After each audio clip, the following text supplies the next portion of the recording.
Alrighty, guys. Hey, welcome in, welcome in, welcome to another episode of Spade Tech over here on YouTube.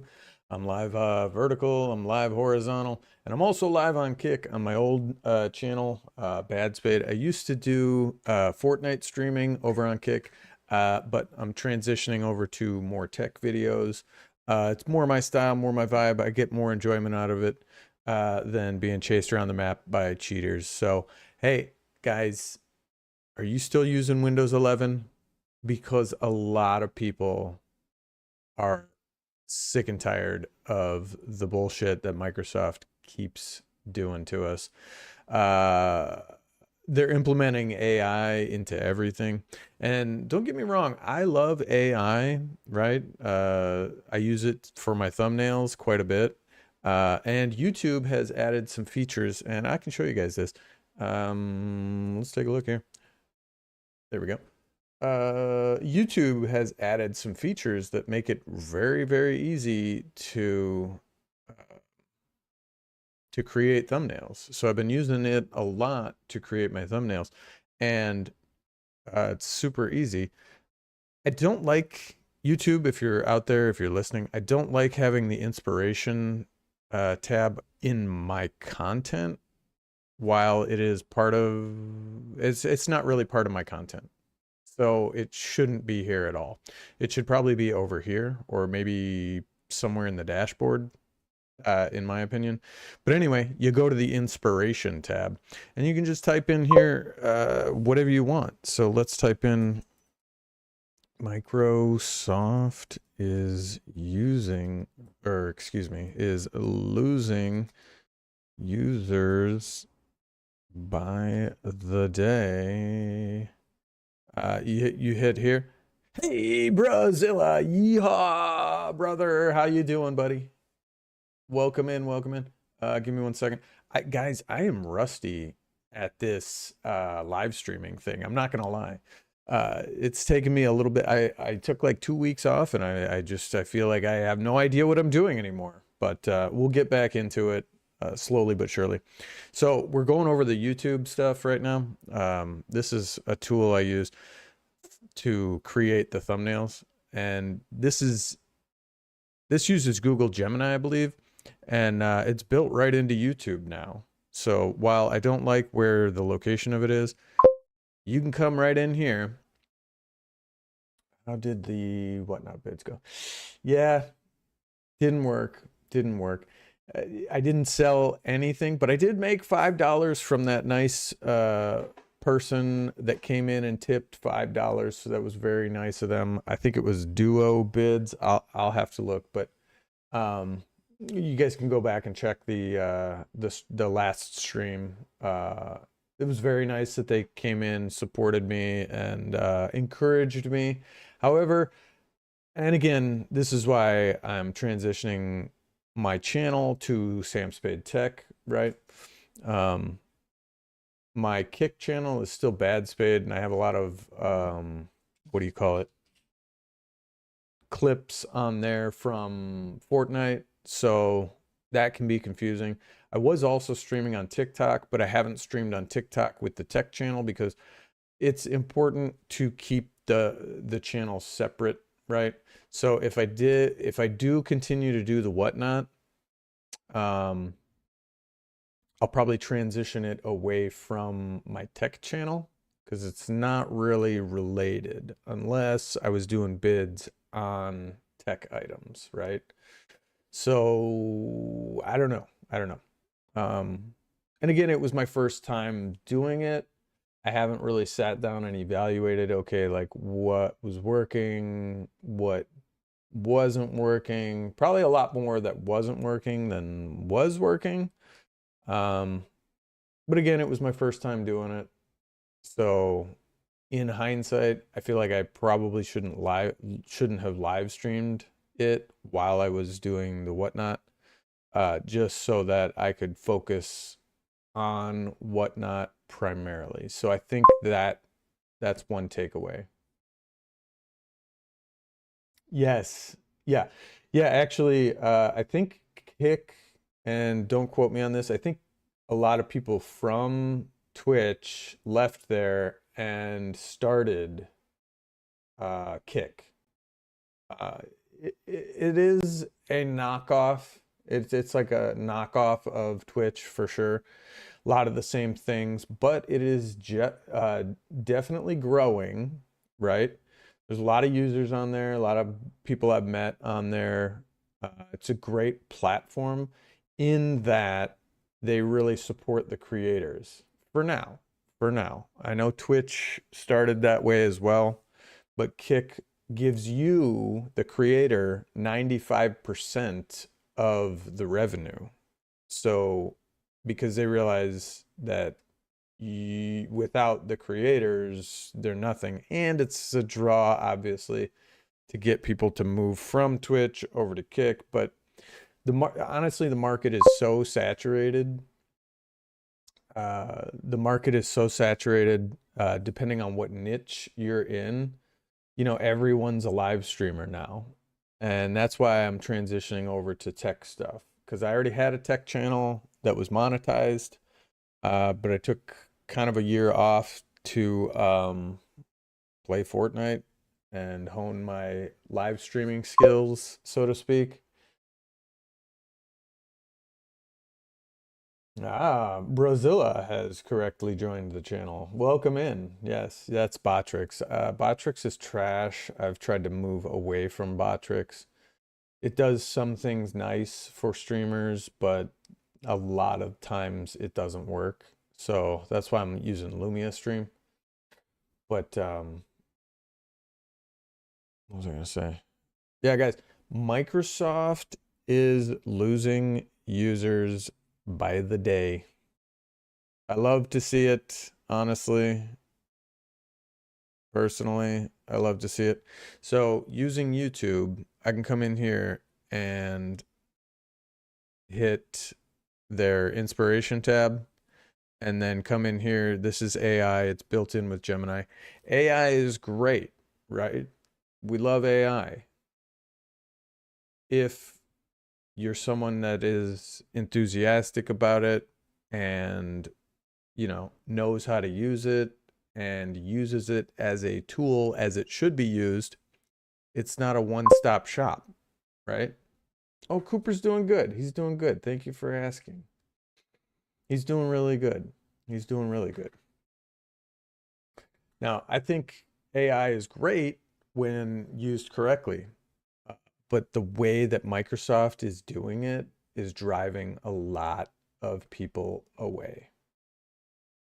It's driving so many people to Linux of all things because really they stopped support for Windows 10, but it actually is driving a lot of people back to Windows 10. They're just downloading the LTSC and you can get a free, you can activate it for free. So you still get like another year of support. They'll probably support it for a year, year and a half, I'm guessing. But they are losing users by the day, and we can watch another video here in a second. But just for right now, I wanted to showcase this Studio AI. So you hit Explore Ideas. Now these thumbnails, I don't know why it did this. They used to be the same engine that created the thumbnails because these thumbnails are not as good, right? But this is like for your next idea of video or whatever you want to do. De-Microsofting a refurbished PC. So it doesn't always get it. It doesn't always get what you're after, right? From the initial prompt, but it gives you kind of ideas based on your prompt. The Microsoft Exile, why Linux is becoming the OS for tech enthusiasts. See, I like this one. That's not bad. Windows 12, and the user exodus, exploring open source alternatives. I'm not sure about that one. Microsoft to Linux, the ultimate OS switching survival guide.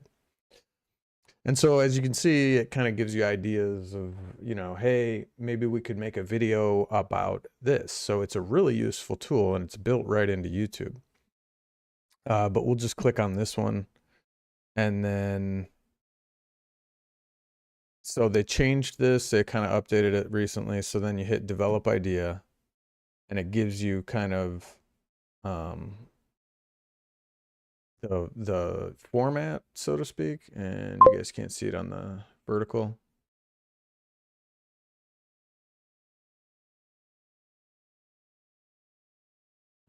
These are trash, but you could go directly to Gemini, does it better, or Dolly, even better.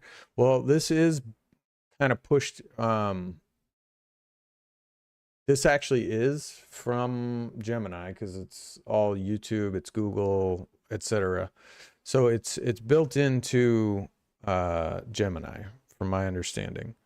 However, you know, you could do it that way, but this is kind of, it keeps it all like together, right? And it puts it in such a format to where you've got your hook, you've got your outline of the video, you could switch up the titles, but it also gives you thumbnails, which I find very useful for my purposes. So then you can click in here, and again, it creates the thumbnail perfect for YouTube. So, and again, I don't think AI is trash. There is a lot of slop out there, but this is how I created some of the Microslop thumbnails and the Microslop logo, right? So you can tell it, you know, if it's helpful or not. You can download these. You can download them all directly right here. I like this one, you know, simple Linux on top of Microsoft. It's great, right? So we'll download that one, and it's already in the format of, you know, what you need for the Windows thumbnail. And then you can select one of these and, you know, change kind of the prompt here. But again, its suggestions aren't the best, right? But you can also just go, you know, right from the jump here. You can just say, let's say, Microslop logo in the style of Microsoft. So you can just ignore like all the other stuff and then hit refine thumbnail, and we'll see what it comes up with. It used to be different, and in where, yeah, see, so now it's kind of just, pull that up. So it's taking like the original one and just kind of giving you, taking that original thumbnail and then putting in Microslop Linux. It's not bad. This one's not bad. But again, this is kind of like a starting point, but for my purposes, like this works fine, you know, and it gets people to the stream to help find the stream. You know, it's just a quick like Microslop, like, hey, what are they talking about? Let's check it out, you know. Like I said, this one's cool. I like it. I would obviously change this to Microslop, right? Linux over Microslop. So Microslop, yeah. So let's try hitting refine on this one, because I like having the bird, the penguin on top of the Microsoft logo, but I want it to say Microslop. So we'll see if it, yeah, kind of. Not bad. That one's not bad either. But again, yeah, that's why Gemini might be better, or some of the other tools.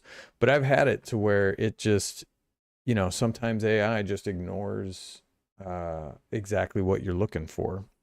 Like that one, I wanted to keep the style, and now I can't go back to it. So unfortunately, it is what it is. Give me 1 second, guys. I just made a coffee. I'll be right back.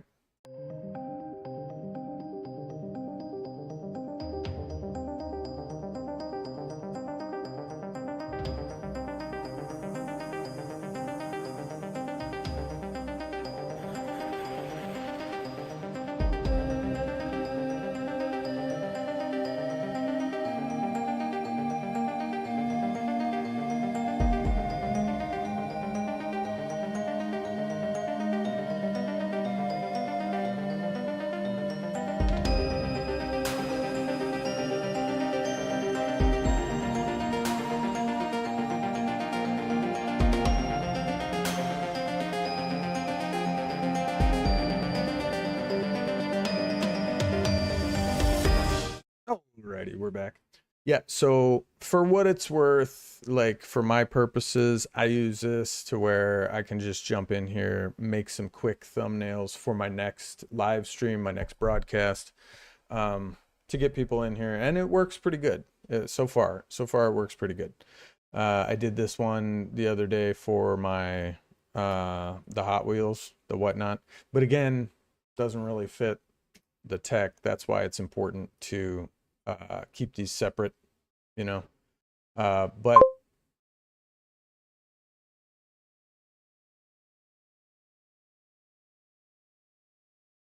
yeah, yeah, it definitely helps you get way off topic, you know, because it's not fully refined. So again, these were some of the Microslop logos that, whoops, that it created. And this was one from, it again had the prompt with OBS Studio because something broke with my OBS Studio. So I couldn't get rid of that logo, but this is still a really good Microslop logo. So I just cropped it out. And then this was like the first one that it came up with, and I freaking love this one. This one was great. Another Microslop logo. This one is good. This one is good. Microslop. This one's good. We got Bill Gates crying over here. Another Microslop. And then these are just some other ones that came up with when I was doing the HP laptop stuff. But again, AI should be used as a tool. It shouldn't be shoved down our throats into the operating system if I don't want it. It's a tool, just like any other tool. If I want that tool, I'm going to go download that program and put it on my computer. AI, it uses way too many resources right now to be used locally, right? So unless you've got a really powerful graphics card or system, you don't want to be downloading an AI directly to your computer. It's better to just run them on the servers like Gemini, like Gemini or like ChatGPT. Those are remote servers. Hey, Gino. Yeah, I think Windows 10 is better for sure. However, if you're like me and you're running a custom version of Windows 11, it runs so much better, so much smoother. And again, it's like the little things, right? Like if you see my taskbar down here, this is a custom taskbar, custom start menu that I installed using Windhawk. Are you guys familiar with Windhawk? It is very lightweight, and it also you can get the same kind of transparency effect for your notification styles, your Windows 11. The File Explorer doesn't really work, so I just turned that off. But you can change it to all sorts of stuff. So give me 1 second. So the start menu styler, we'll do that. Here, we'll do the start menu styler. So it's got all kinds of different start menus that you can customize it to. I just like the translucent one. It works nice. So that's the start menu. Hang on. There we go. You've got the classic kind of no recommendation section. So with this, you can take off the recommendations. You can take off any of the news type stuff. It blocks all that. It much better, cleans it up, makes it look a little bit nicer. I don't mind the actual start menu, but with this as well, I can also, hang on.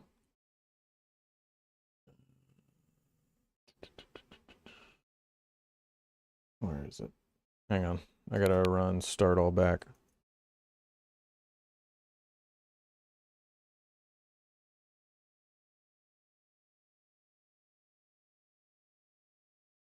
Let me see. There we go. So if you want to use start all back, this actually has it built in, and you can go back to the classic. This is another program that comes built into Ghost Spectre, and you can go with the classic start menu. I forget which one this is probably from, either Windows XP or Windows 10, something like that. Not Windows 10. Windows 10 looks different than this, but you can change it, use all sorts of different stuff. Yeah. So again, if you use a custom version of Windows 11, it's not bad. It's not bad, right? Windows 10 is good too, though. Don't get me wrong. I've used Windows 10 in the past, but I don't mind this when you install a custom version of it. So again, with Ghost Spectre, it brings in start all back, and that is one of the options you can choose. I select the super light version with start all back because then I can use it if I want to or not. And actually, yeah,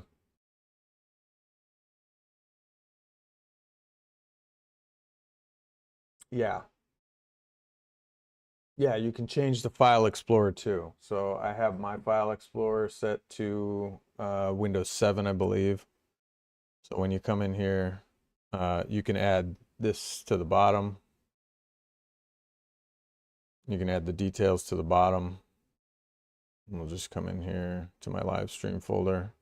You can add this details to the bottom over here. You can change it from Windows 7 to, hang on. So the Explorer, I'm on Windows 7. You can change it from Windows 7 to Windows 10, which I do not like Windows 10's Explorer. And so it's not going to change live. You have to actually open a new window. And now, yeah, see, and this is why I don't like Windows 10, because look at all this garbage up here. Look at all this garbage. It's great if you use all this all the time, it's great. But if you don't, then there's no point, right? So I like the 7. It's a little cleaner, a little bit nicer. But again, you can change it all on the fly. You can adjust all your tray icons. You can use the enhanced taskbar or the classic taskbar and then change your logo here, which I guess Winhawk probably overwrites it because it's not allowing me to change it, but you get the idea. You can change a lot of things using this one. Use the enhance. I probably have to restart or something to get this up here. I know. That's what we're doing today. I was going to install Linux on my mini PC to start, or just kind of, because I'm streaming, so I can't install it on my main PC right now while I'm streaming, but I can install it on my mini PC and go from there. We'll try it on there. But I do want to do a 30-day challenge. So we got to pick a distro, right? I'm leaning towards Zorin OS just to kind of showcase to everybody like what they could easily install and to get it out to the masses, right? A lot of people say Linux Mint, Fedora, Ubuntu, Arch Linux. Yeah, exactly. So a lot of people say Linux Mint would be a good one, which is, it's okay. But Zorin OS is really, really good. And I think for the average user who is being kicked out of Windows 10 or is being pushed out of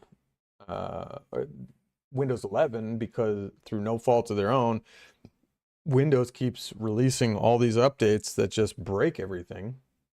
right? So again, I don't use this. I don't know. I think Zorin OS would be the way to go with that. So, but shifting gears, I'm just going to turn this stuff off here to start all back and the classic start menu, because this is fine. If you like this classic menu, that's great. If that works for you, it could work for me, but and on slower systems, I definitely recommend this one, because when you hit the classic one, it's a lot faster than this one. So just loading, just clicking this on my laptop, it's like thinking about it. But when I have this one on, it just pops up. So they're virtually the same thing, in my opinion. It's got the same exact stuff. It's just a different look. Yeah. I don't care on this one. On my main PC, I like this look. It's cleaner.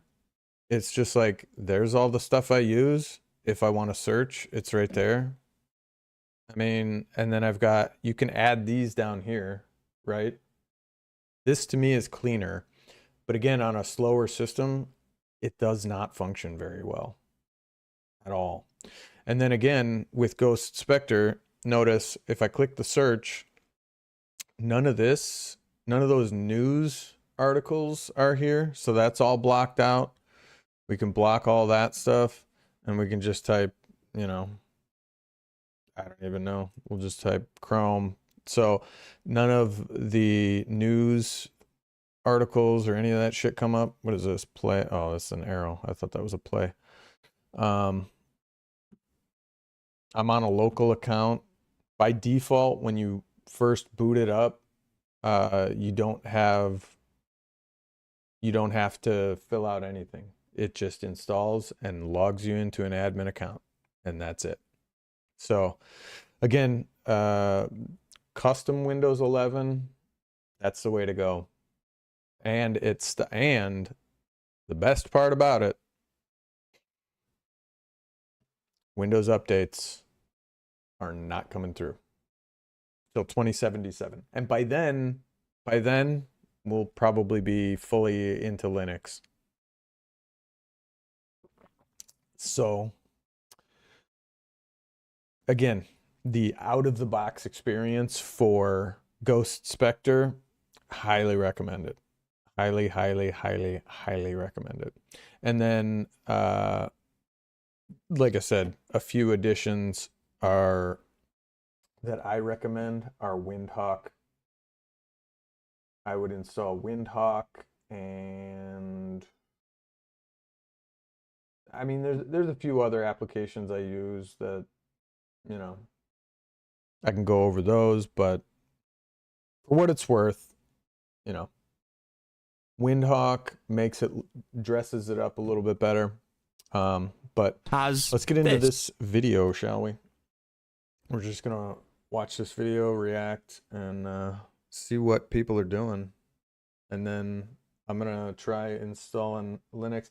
I might not have a lot of time, so what do you guys suggest?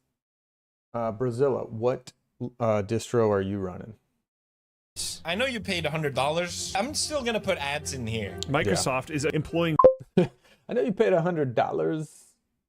Hey, Brazilla, welcome. Yeah. So, what distro are you running? He's here. He's there. He's everywhere. Yeah. He's like This has this. I know you paid $100. I'm still gonna put ads in here. Yeah. I know you paid $100, but we're still putting ads in there. Microsoft is employing full screen ads. Implement a feature. Full screen ads. Ubuntu. Let's go. Ubuntu. I really like Zorin.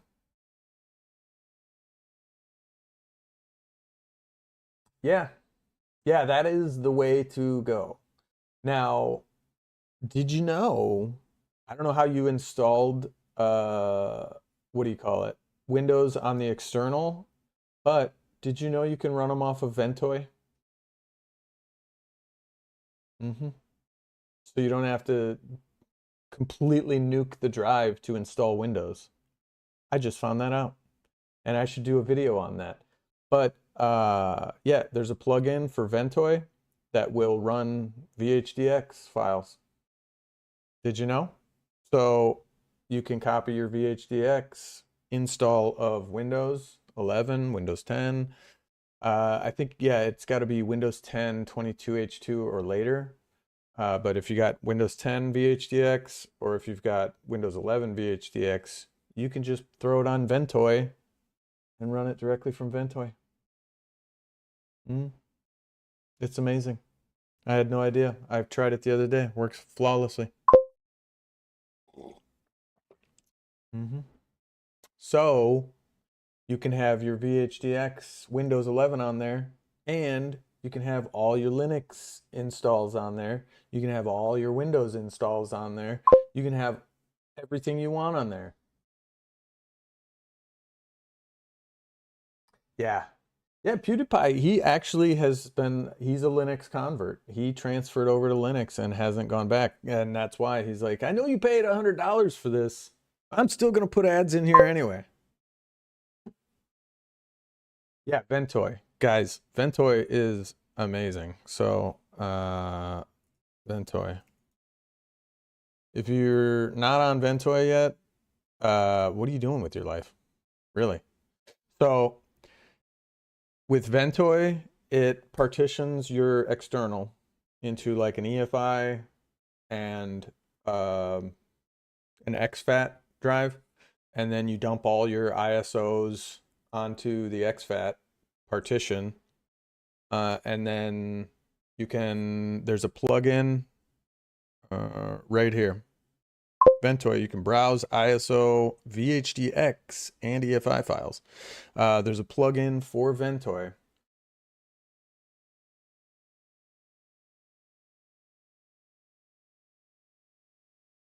Yeah. Yeah. Ventoy. This is the one right here. And I forget where the plugin is, but there's a plugin. It's real easy to find. But anyway, yeah, 1,300 image files have been tested. 90% of all Linux distros, you can just boot them directly from Ventoy. Oh, it's amazing. It's absolutely amazing. If you're not on Ventoy, so on my Ventoy, and I could show you, it's a little difficult. I mean, I can plug it in, but so I've got all my Hiren's boot CDs on there, so I can boot directly into Hiren's boot, do any kind of repair stuff that I need to, or I can boot into a backup of my OS on a VHDX. Now I haven't been able to, and this is what I was gonna try to do, is install Linux onto a VHDX, and then I can put that on the Ventoy disk as well and just boot directly into that. So I could boot into Windows 11, or I could boot into Linux distro on the external if I need to.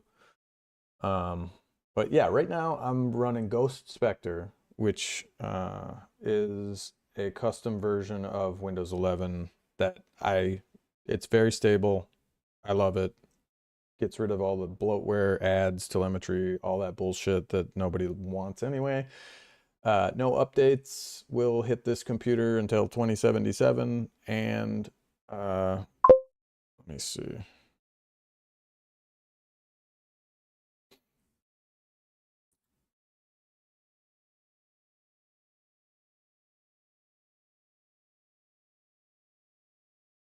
Yeah. Yeah, we can do that. We can do that maybe today, maybe tomorrow. But I'm just gonna watch this one real quick because I don't have a lot of time today. But yeah, this is Windows 11 IoT Enterprise LTSC long-term service contract. Blah blah blah. Kick is quick, minimal. Oh, that's good. That's good. Sometimes people do have issues over on Kick. So if you're on YouTube, or if you're having issues on on Kick, I'm on YouTube, I'm on YouTube Vertical. That really helps a lot of people get into the stream and find it. But yeah, guys, Ventoy will run here. Let me find the fucking plugin. Downloads. It's got to be here somewhere. Yeah, so with Ventoy, you just download the zip file and install it. It's a real easy install. And then here, plugins, go to plugins, and then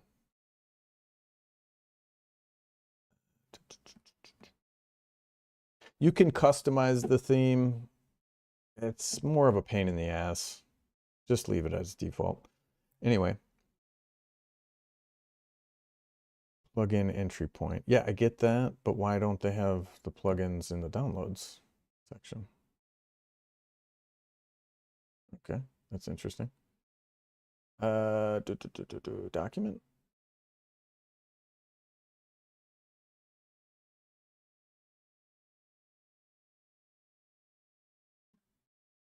There's a whole slew of information you can go through in here, but I'm just trying to find, here, plugins. Into a plugin entry point.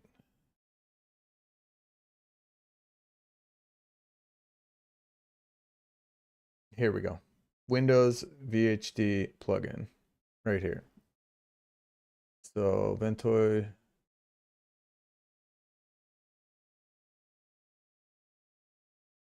Both fixed and dynamic VHDX. Okay, I take that back because it says right here Windows 7 plus. But down here, okay, there's some compatibility problem in boot manager, for Windows 10.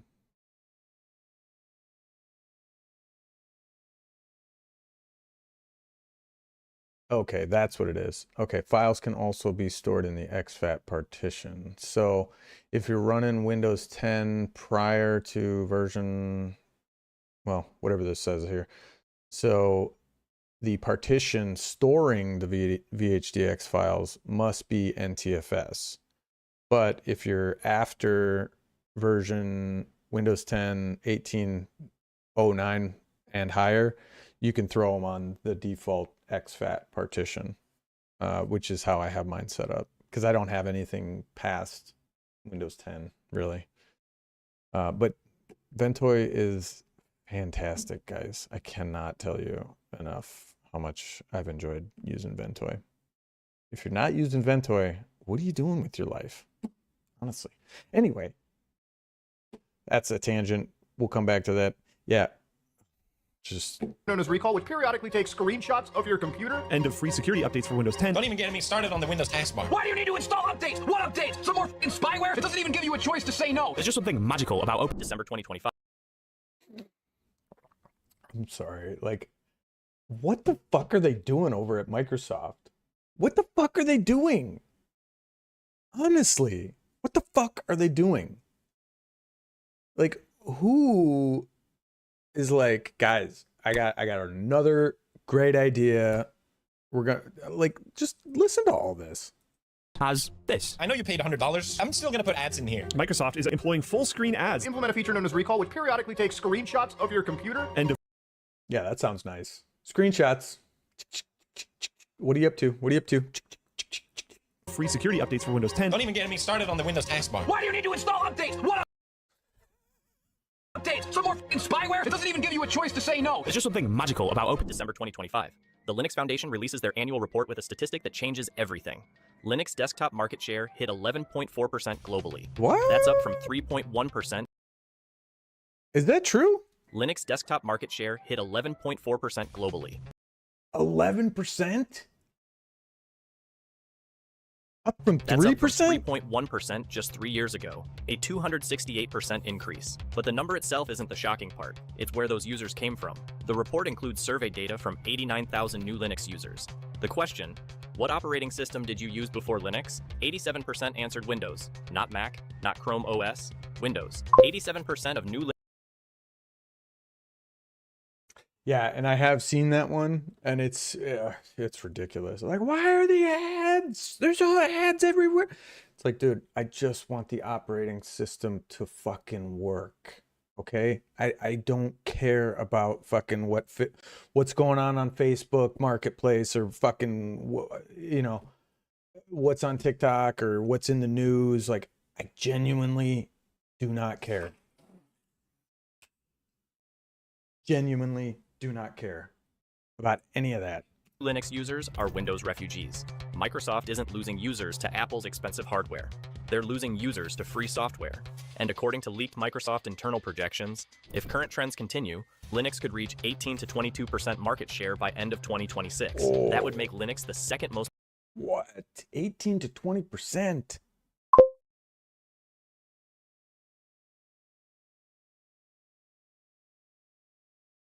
popular desktop I see you found the emotes. Nice. OS ahead of Mac. The unthinkable is happening. The year of Linux desktop that's been a joke for 20 years, it's actually arriving. I don't think Linux has been a joke for 20 years. It's just been, how you say, learning curve. Like, it's had a steep learning curve for 20 years. But finally, people realized, like, hey, maybe we should make this easier so everyone can use it. What a novel fucking concept, guys. And that's why notoriously it used to be like, I feel like Linux users used to be like snooty as fuck, right?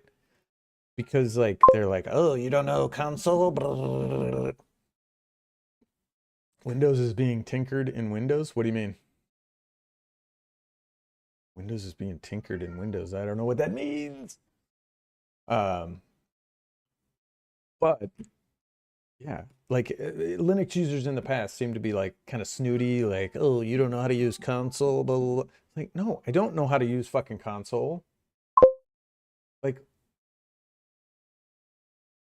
Windows is being tinkered in Linux. Yeah, for sure. And but no, so finally somebody, you know, or some people were like, yo, we should just make this easier for more people to use. And Windows 11 made it happen. Too many pop-ups. Windows 11 just seems like Microsoft took Windows 10 and said, how do we make this more annoying? The start menu? Mm-hmm. What about Redux OS? What's Redux? Am I saying that right? Oh, that's okay. No, thank you for the emotes. We love those. Whoop. Whoop. I wish they were bigger. Redux. Let's check it out. I don't know about Redux. I've never heard of that one. Redux OS. Is this it? Redux OS?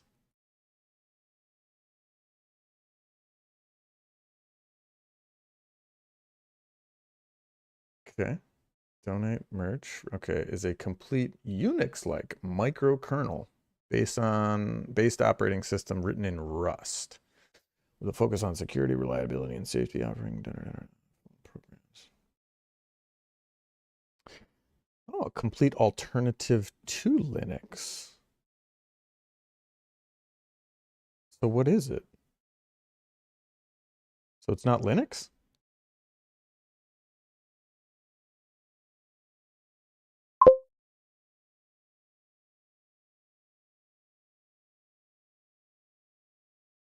It certainly looks like Linux.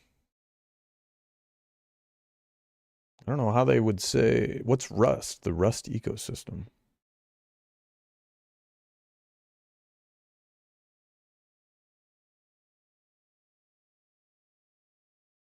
I mean, it looks exactly like Linux. How can they say that it's not Linux if it... So it doesn't use any Linux code whatsoever?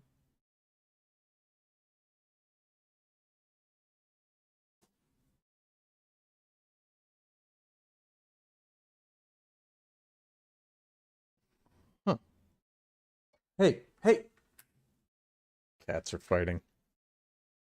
That's interesting. So it's a new OS of sorts.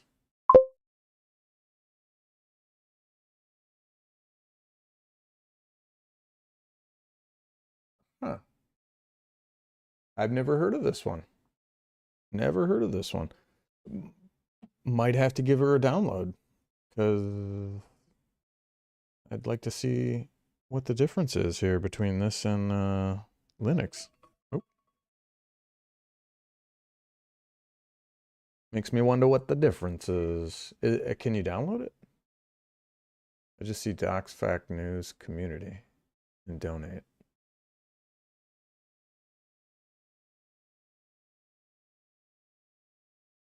Packages?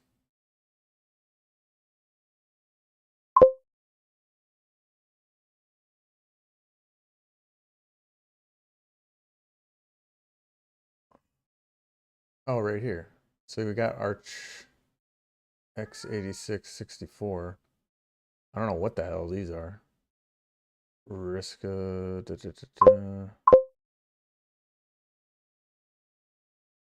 What does it say? So Linux is separate and Redux is separate.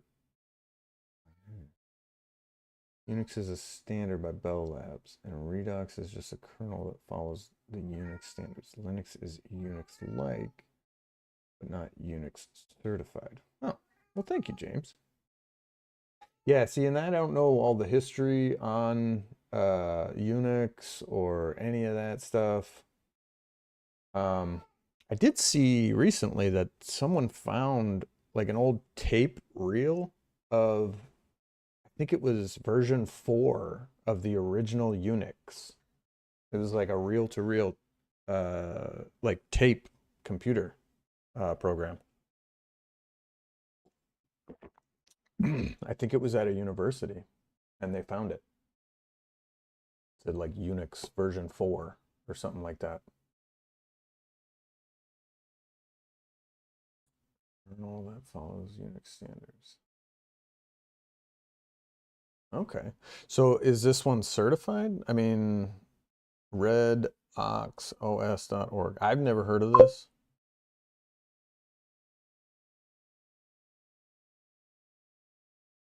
But hard drive image, Redox Live ISO, hard drive image.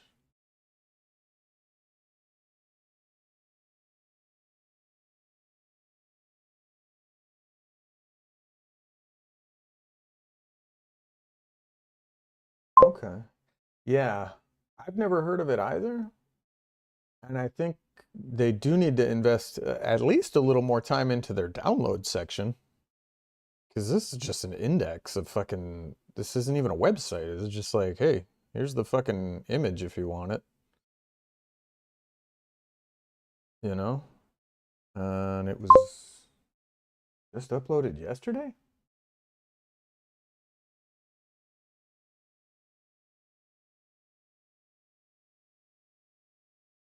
Yeah, I don't know. I'm not sure. Looks like this was just updated yesterday, the 22nd. And this is last modified. Looks small too. 300 megs, 357 megs. I don't know. I mean, I guess I'll download it. See what happens. Now, yes, I did know Mac OS originated from Unix. I did know that. I knew Mac OS was an offshoot of Linux or Unix.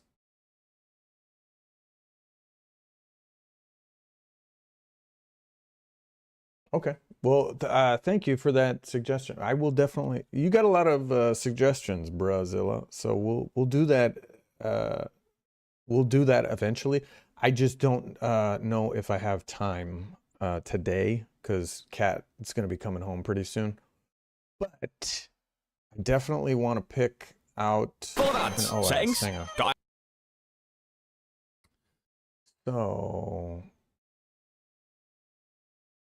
this one says it's the x86 demo. Redux Live ISO right here. So that's the nice thing about Ventoy. I don't know if you're still with us, but now I can just grab this ISO, dump it onto Ventoy, and it should run. This is probably one that they don't know about. So if it doesn't run, it might not run off of Ventoy. I appreciate it, Rosilla. Thank you. I love having you here. Yeah, and that is a fun fact, James. Again, Mac OS is an offshoot of Unix, so it originated from Unix code.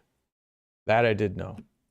But again, I don't know anything about Unix code, but they did just find version 4. Hang on. Okay. Well, I guess let's finish this video. I don't know if I'm going to have time to install today, but I can get my mini PC prepped. Ads in there too. File Explorer now has a recommended section that tries to sell you on cloud storage. The Steam Deck Gateway Effect. The migration started with an unexpected source. Valve Steam Deck, a handheld gaming PC running Linux. Launched in February Thank God for Steam Deck. 2022. Sold 3.8 million units by end of 2023. Nice. Over 6 million by mid-2025. Nice. Those 6 million gamers bought a device running Steam OS, which is built on Hell yeah.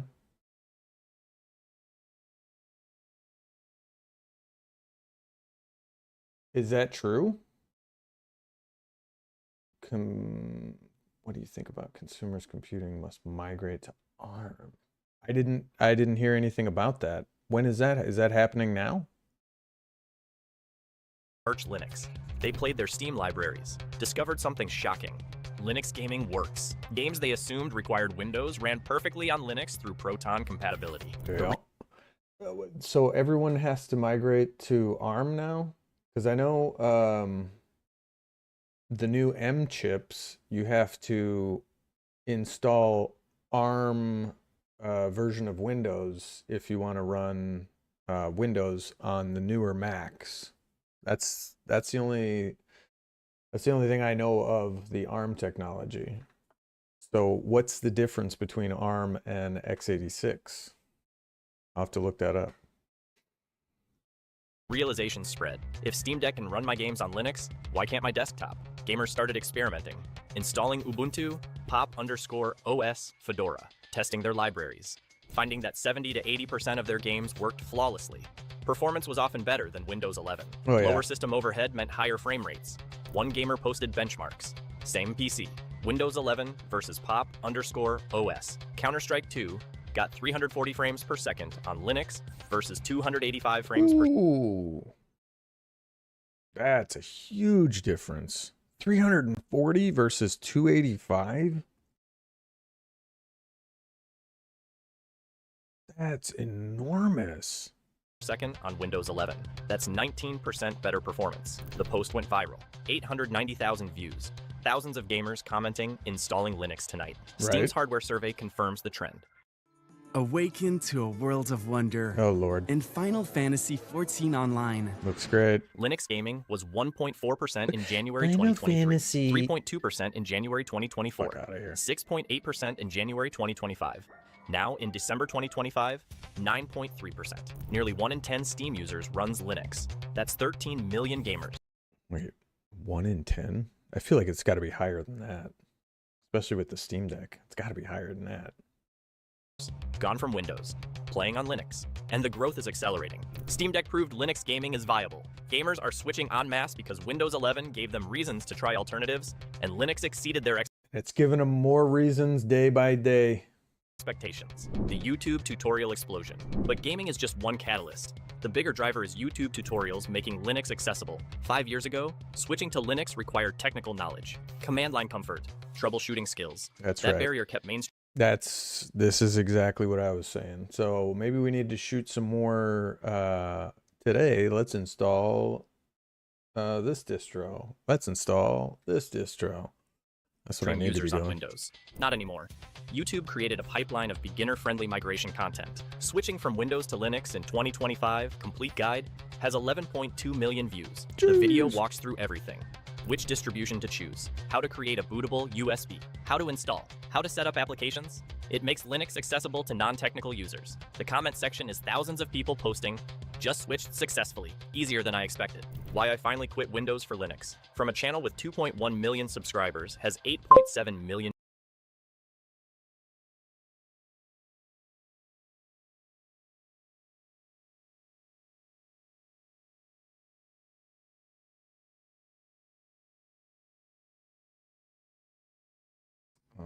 Snapdragon X2 Elite. I think Linux World also must to get worked on ARM. Yeah, I'm sure there's probably a couple Linux distros with ARM. I'm not, let's see, x86 traditional PC laptop, CPUs, Intel, AMD, high performance, higher power use, right? ARM mobile, modern chips, power efficient, cooler, great for phones, tablets, and new laptops. Yeah, so in that regard, definitely, I think it probably needs to happen, right? Because power efficiency is a real necessity, especially for mobile devices, right? So in that regards, I think it's good. However, again, you got that whole transition period. All these people who have awesome gaming rigs, right? Or they have awesome computers or laptops currently, right? Do they want to dump their laptop and buy a new something new just because, you know, I can't install an operating system? Yeah, yeah. And that is another bonus too, is having, you know, the RAM and the GPU and the CPU all built into one like mega chip, which, you know, revolutionary, sure, if you want to say that, but you know, it's kind of a no-brainer. Like, I thought that years ago. I was like, why don't they just put all this into one fucking device instead of having all these different fucking things that you got to plug in? Like, just have it all mounted to one fucking thing. But so that's kind of what they're doing now by putting it all on the chip. Yeah, I think you know, it's good. Views. It's good and bad, right? Because anytime you force someone to migrate, it's not going to be fun for people who don't want to migrate, people who are stubborn, or, you know, they love their old device. Like my rig here, I love it. I don't want to get rid of it, right? Is it as power efficient as some of this newer stuff? No. But, you know, it is what it is. I like it, and I'm going to continue to use it. So that's just progress, right? Eventually, things will change. That's why I said, like, I have this custom version of Windows that updates are shut off until 2077. So I can choose which update I want to install manually if I want to install it. But if I don't want them fucking with my computer. Bottom line, right? So custom version of Windows, or just migrate to Linux altogether, you know. But I'll probably dual boot, but for right now, I'm on Windows 11, Ghost Spectre. And The creator documents his complete migration, shows his workflow, demonstrates that professional creative work is possible on Linux, uses DaVinci Resolve for video editing, GIMP for image work, Kdenlive for projects. Everything works. The video demolishes the myth that Linux is only for programmers. Yeah. Ubuntu versus Windows 11, honest comparison, has 6.4 million views. Shows both operating systems side by side. Boot time comparison, Ubuntu wins. Application launch speed, Ubuntu wins. Resource usage, Ubuntu uses 40% less RAM at idle. Holy shit, 40% less RAM? 40%.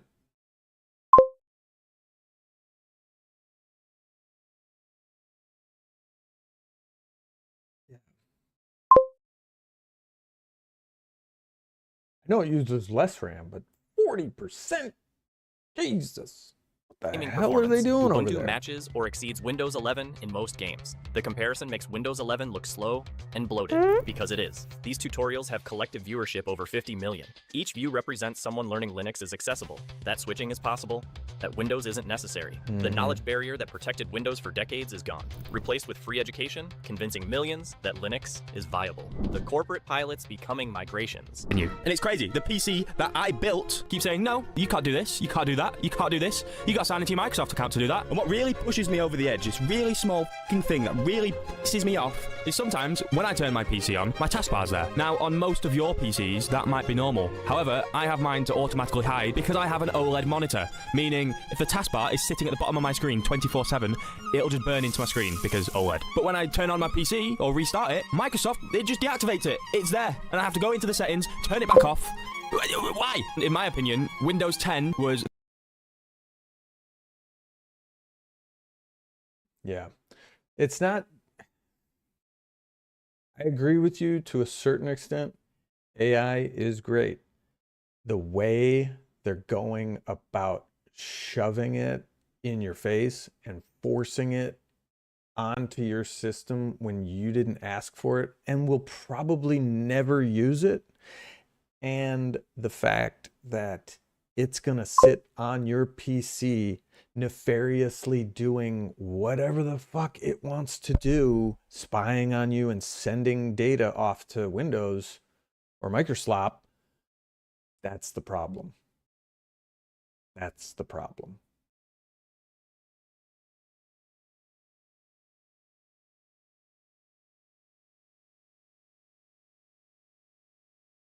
Yeah, don't say that. Don't say that. I don't need another fucking subscription. I'd rather just buy the game outright. These subscriptions are, nah, people are getting fed up with the subscription model, you know, especially if, you know, it starts with like, oh, subscribe to OneDrive, subscribe to Copilot Plus or whatever the fuck. Next, it's going to be subscribe to Windows 12, right? So if you want to use your operating system, you got to subscribe. I bet that's what they want to do. I'll bet you that's what they want to do. Because they get you on the subscription model. Now you got to pay to play, baby. You got to pay. You got to pay. You got to pay. And it's just like, come on. Come on. The last good... Enterprise adoption is the earthquake nobody expected. Companies don't switch operating systems lightly. Too expensive. Oh, yeah, this We too. have got to the point where literally anybody can build a fully working app without knowing how to code. This is Base 44. This is a... Too disruptive, too risky. But Windows 11 made staying on Windows risky too. Performance problems, security concerns, compliance issues, cost increases. Enough companies started exploring alternatives that Linux became viable in enterprise. Munich, Germany provides the model. The city migrated 29,000 employee computers to Linux in 2006, switched back to Windows in 2017. Jeez.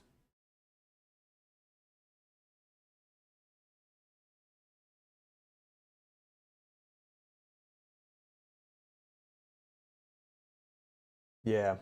Yeah, I can agree with that. And, you know, games like Fortnite proved that the game can be free. Where the real money is the skins. The skins, the microtransactions, the little things.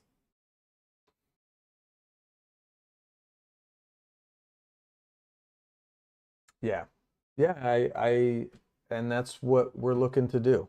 So I think that's what I want to primarily do. The unfortunate thing, like I'd love to just switch right over to Linux. However, they got me by the balls, so to speak, right? Because everything, all my programs that I use for streaming and everything else right now, I have installed on Windows, right? So if I want to pick up and just install Linux, how am I going to stream without some setup? And like, I want to show that whole process, right? So I have another PC, like my mini PC, that I can boot into that, right?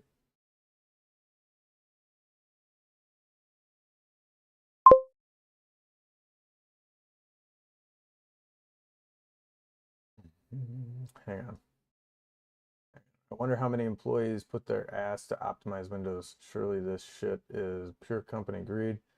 They are doing this on purpose. I repeat, 5 gigs on idle. Get out. I know. I know. 5 gigs. That's ridiculous. I'm really looking forward for you to experience Hyperland. Damn, bro. Ugh, I like it. I guess. Oh, hang on. You heard that an indie dev found a way to get Adobe Photoshop running on Linux, right? I did not. I did not.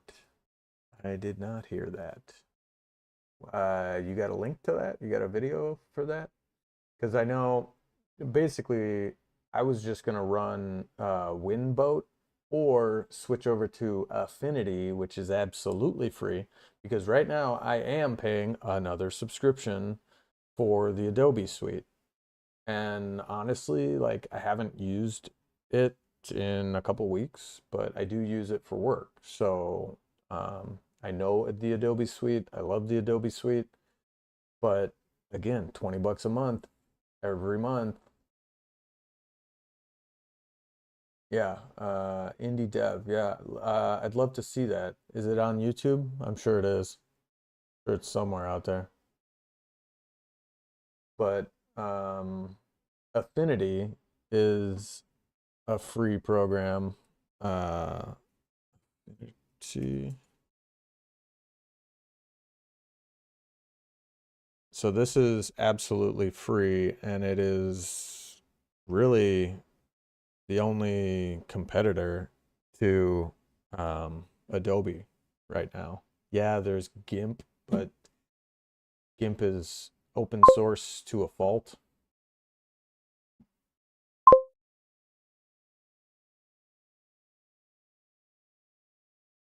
Yeah. You pay Netflix, Apple Music, and YouTube Premium. I buy some games. Other than that, all of them are cracked. Yeah, yeah. But that's a lot. That's like what, Netflix, Apple, and Premium. I'm guessing you're paying like $100 a month for all those. Hey, are you ever tried Proton to run non-games programs? How is the performance? Hey, I tried Proton to run a non-game program. I haven't tried Proton, and honestly, that's above my pay grade right now. I don't know what the I know Proton runs the games on Linux, but I don't know how to run other apps using Proton. But I think the video I watched to get Affinity to run on Linux used something similar, like used the Proton architecture. If they were smart, and they probably are, they're probably working on getting an installer for Affinity over on Linux. If they did that, man, that would be amazing.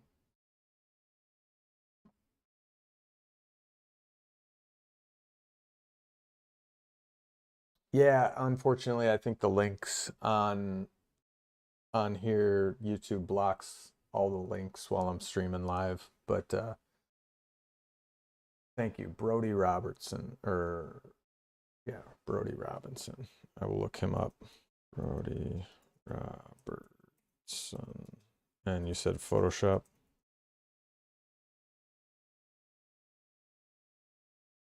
Here it is right here, 4 days ago.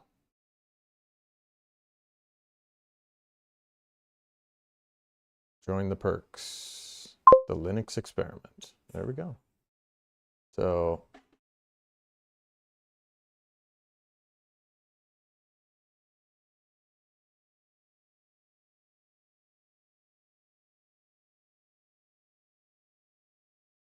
yeah, yeah. Does this look like it? This is members only content.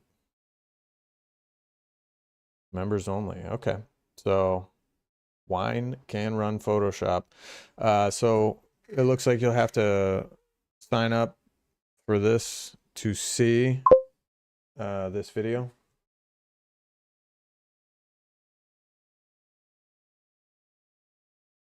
Yeah. Yeah. Yeah, exactly.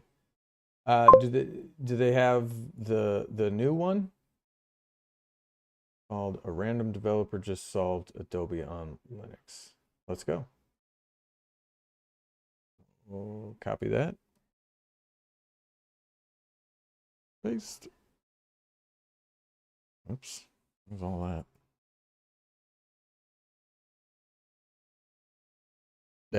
This guy. In a world where January is supposed to be boring, one stable Ads, man. A lot of people rightfully hate Adobe, but sometimes you have to deal with things. All right. I'm going to watch that later. Right now, let's just finish up this video because I think my girl's After on her way political home. pressure and lobbying, regretted it immediately. Windows 10 was worse for city operations. And we Windows got 11 lunch. was intolerable. In May 2025, Munich announced return to Linux. Permanently, Linux 2.0 deployment to all 29,000 computers over 24 months. The decision is final. Munich That's is done crazy. with Windows forever. But Munich isn't alone anymore. Barcelona migrated 12,000 city computers to Ubuntu. Paris deployed Linux. What's the time in there in New Orleans? We're not in New Orleans. Who's in New Orleans? Random developer. Yeah, I don't want to say I'm going to get any sort of cracked version of anything. Oh, hang on, guys. I'll be right back.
Hey, we're back, guys. Cat's back with lunch. I'm excited. The name of that song, it's actually on YouTube. That's a YouTube song. It's Heaven and Hell, I think is the name of it. Ooh, thank you. We got Arby's for lunch, folks. Hang on, guys. Heaven and Hell YouTube song. No, that's Black Sabbath. Black Sabbath. This is it. Jeremy Blake. So, I'm not sure if you can download it, but I think you can because I downloaded it. So, if you've got the YouTube music, so it's licensed, right? Free to use music, but this is it here. Jeremy Blake, Heaven and Hell. Let's see. If you just don't need programs that only just find open source programs to do what I need. Yeah, and that's kind of where I am as well. And really all I use is OBS, and I should be able to get that hooked up over on Linux, no problem, because they have a lot of Linux versions, and the plugins I think are universal, so it doesn't really matter. But I'm not in New Orleans. I'm down by Disney. So we're in Florida actually. And it is 12:29. So it's the afternoon. It's the afternoon. But yeah, I've tried cracked versions of Adobe in the past when I was in college, right? Never had a problem with any of those. But again, I'd rather just transition over to Gabby Maru's here. Hey, I know.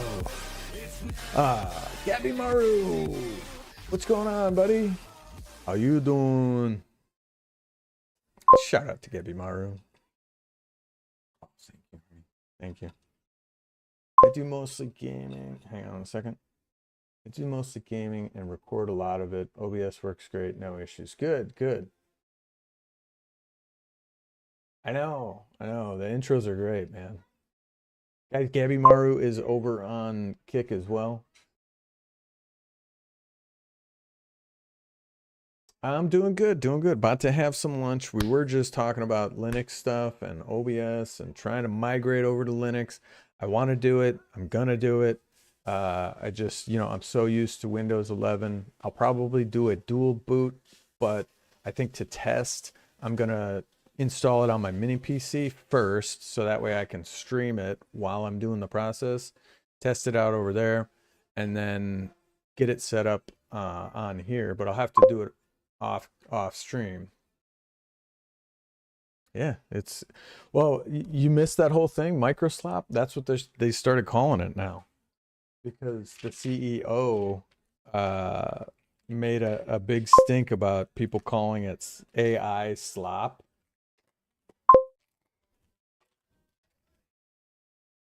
Oh, thank you, Glenn. Hey, thanks for being here, Glenn. I appreciate you, bud. Are you on the vertical? I can never tell which one is which here, because I've got two chats open, one for the horizontal and one for the vertical. Mine's micro shit. Yeah, Microslop is great because they're forcing AI into everything, and unfortunately, it's no bueno. No bueno. So yeah, guys, if you don't have the cracked version of Adobe, right? Affinity is absolutely free. Since when was Fort over 100 gigs? It's been over 100 gigs since I started playing it, bud. Yeah. No, since I started playing, it's been over 100 gigs. Anyway, Affinity is the free version. They've got a Illustrator, so they got Vector, they've got a Photoshop, and then they've also got an InDesign. And all three of those are absolutely free. Your PSDs are welcome here. Apparently, your PSD AIs and all these will work in Affinity. So, $0 given. It's absolutely free, guys. You can get it on Mac, Windows, and iPad. Not a paid promotion, but give it a shot, right? It's free. Need to remind myself of the alerts. Which alerts? What do you mean? But so Affinity, and I've seen excuse me, I've seen other videos. Oh, right, the Lumia alerts. I've seen other videos, people getting Affinity up and running on Linux without much of a problem. I think they do use Proton for Affinity. However, good to know about Adobe, so we can have options. Redux OS, we'll check that out later. I want to finish this video, guys, so I'm gonna let this play and I'll be right to 28,000 systems. Rome testing on 18,000. Amsterdam piloting 8,000. European cities independently reaching identical conclusions. Linux costs less, performs better, and doesn't spy on users. The migration movement is spreading city to city. Corporate is following. Deutsche Telekom migrated 60,000 employee workstations to SUSE Linux Enterprise Desktop. Complete Windows elimination over 30 months. They publicly stated the decision saved $89 million compared to Windows 11, licensing, and required hardware upgrades. That's Other insane. European corporations are calculating similar savings. Siemens testing Linux on 50,000 workstations. Volkswagen evaluating for 30,000 systems. Major corporations discovering that Linux Volkswagen. enterprise distribution Volkswagen. I did not know that. Volkswagen's migrating? are calculating similar savings. Siemens testing Linux on 50,000 workstations. Volkswagen evaluating for 30,000 systems. Major corporations discover. Is that not working?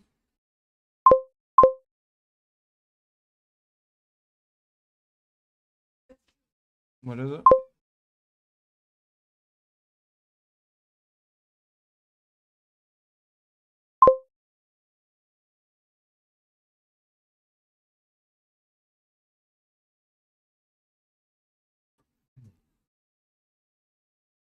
Wait, which is 3.5 is that US?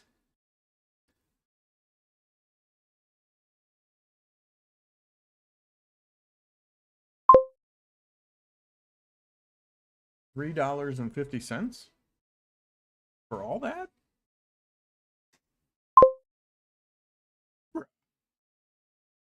No. What the? I gotta move to freaking.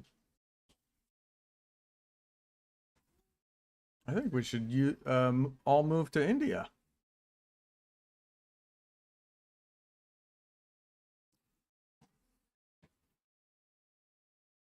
You're saying for $3.50 a month,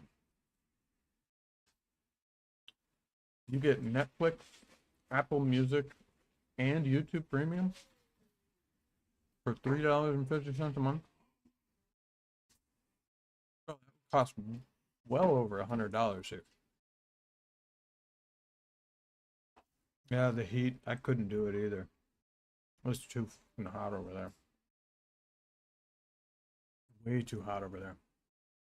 Discovering that Linux enterprise distributions are mature enough to replace Windows. American companies are more cautious but moving. Tech companies lead. Valve runs entirely on Linux internally. Epic Games deployed Linux to 8,000 developer workstations. Wait a minute. Epic Games deployed Linux to how many? Runs entirely on Linux internally. Epic Games deployed Linux to 8,000 developer workstations. What?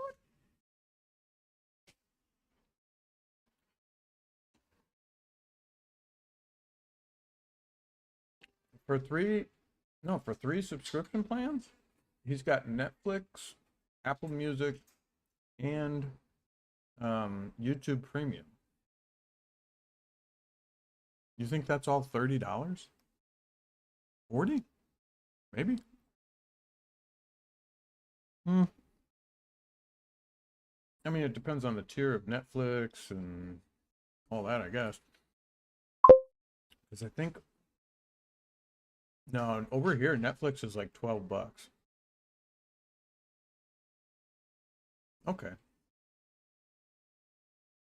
Yeah. Okay. Still low. 40, let's say $40 to $50 with tax and whatever, all these other fees they throw in there. All right, I apologize for eating in front of you guys. Yeah, I don't think the Jesus emote has sound, by the way.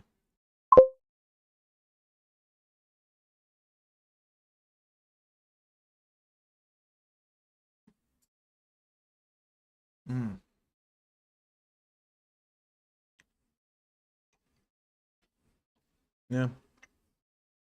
But no, so I'm shocked at this right here. Oh yeah. I should give it a sound effect, you're right. But so Epic Games put 8,000 on their developer workstations, and yet they won't make Fortnite for Linux. I feel like they're missing out. And who knows, maybe they're working on it. Workstations. Smaller tech companies following, but even traditional industries are exploring. One manufacturing company with 4,500 employees started a pilot, Linux on 500 computers, production management, inventory systems, office work. 6 months in, the pilot is successful, expanding to 2,000 computers.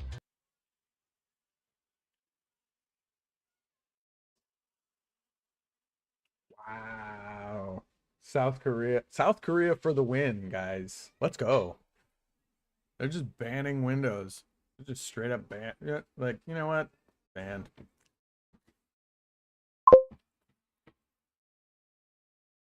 Yeah. Windows is shit anyway. Planning full migration by 2027. When manufacturing companies migrate to Linux, the paradigm is shifting. The Linux distribution maturity. Migration is possible because Linux distributions evolve dramatically. 10 years ago, Linux was hard to use, buggy, compatibility issues, required troubleshooting. Not anymore. Modern distributions are polished, stable, user-friendly.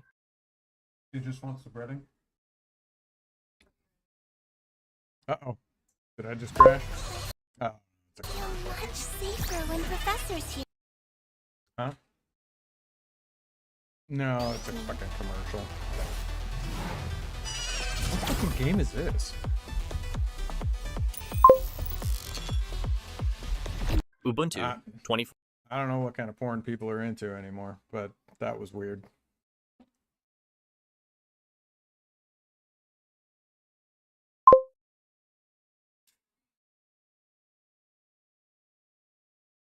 Hey, whatever porn you're into, Gabby Maru, that's on you. No, I'm just kidding with you, man.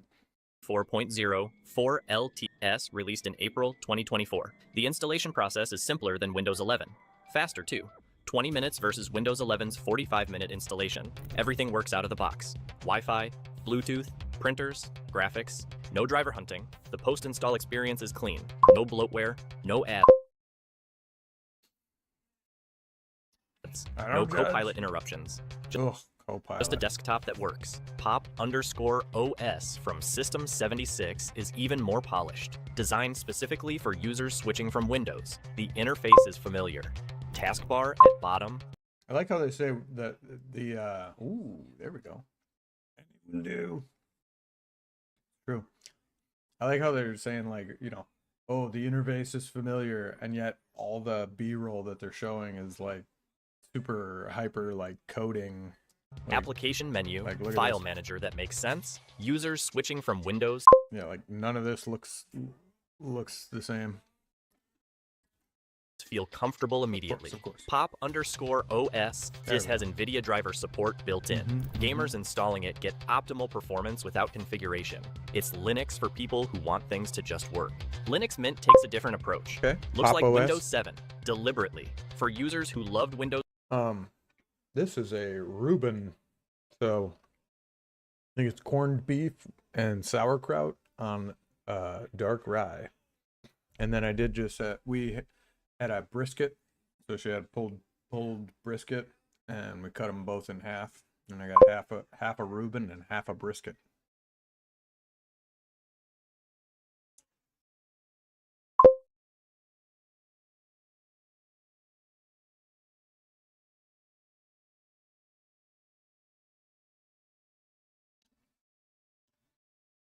That's crazy, dude. It seems a lot cheaper over there, so I don't know.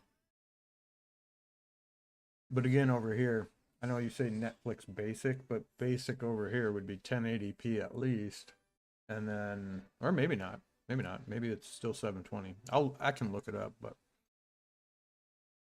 here, let's see what we got. Netflix basic. Okay, yeah, so I was right. Netflix old basic plan, ad-free, one screen, has been discontinued. Replaced with the standard with ads at $7.99 per month, so $8 a month, 2 screens at 1080p. So we don't even have the 720. Exactly. We don't even have the basic. So just for Netflix is more than you're paying for all 3 of those. So that's $8 a month for 1080p, which we, so again, basic over here. And we get ads. No, not 720, 1080. Oh, so you guys, and you don't even get ads.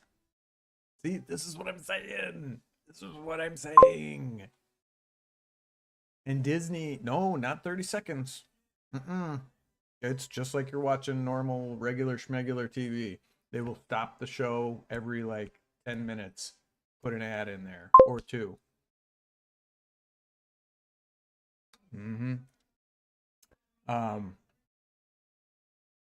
Yeah, so just for that, that's $8 a month. Netflix basic plan, which, so yeah, they don't even have a basic plan anymore. Now it's a standard plan with ads, $8. So that's what I do not like. I'm paying for the service anyway, but you're still gonna shove ads in my face.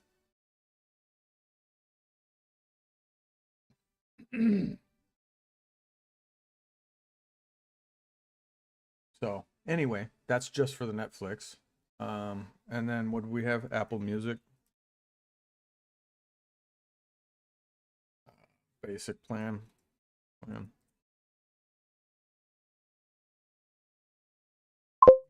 Make it nasty, make it nasty. Pop it on the bitch. Make it nasty. Playing games you can't resist. Whoa, whoa, whoa. Mr. Nasty. How you doing, brother? Welcome in. Mr. Nasty's here, folks. Welcome him in. How we doing, Mr. Nasty? We're just comparing all of the different pricing subscription services right now. Here you go. Apple Music is $10.99 a month, so that's 11 plus 8. I just saw it. It's right here. So individual plan, $10.99 per month. And which one did you say you had? You had Apple Music individual. That is $10.99. So that's $11. So we're already up to $19 a month for those two services. And then you said YouTube Premium. YouTube Premium. And that one probably includes ads as well, by the way. And you said you had a family plan? Is that right?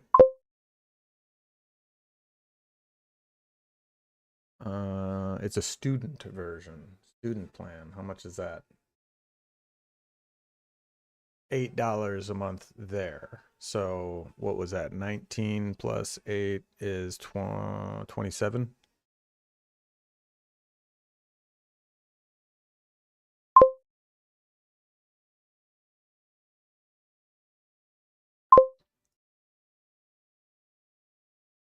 Yeah.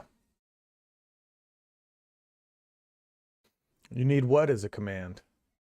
The shout out or the song? Which command do you need? You want it as a song? So we're looking at like $27. Oh, you need the emotes as a command? I think I had, I mean, you could do tits or ass.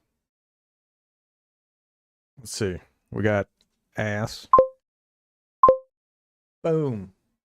And then I think we got tits.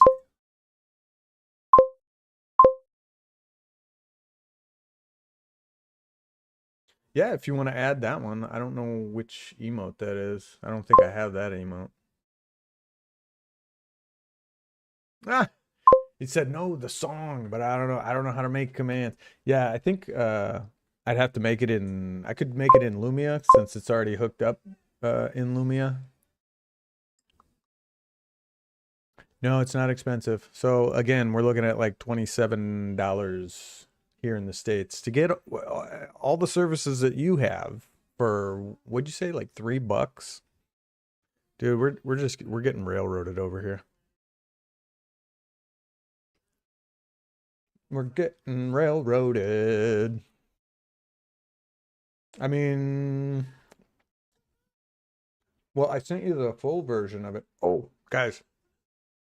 So, Kat made a song. We went to Disney yesterday, and Kat made a song for y'all because she was crop dusting at.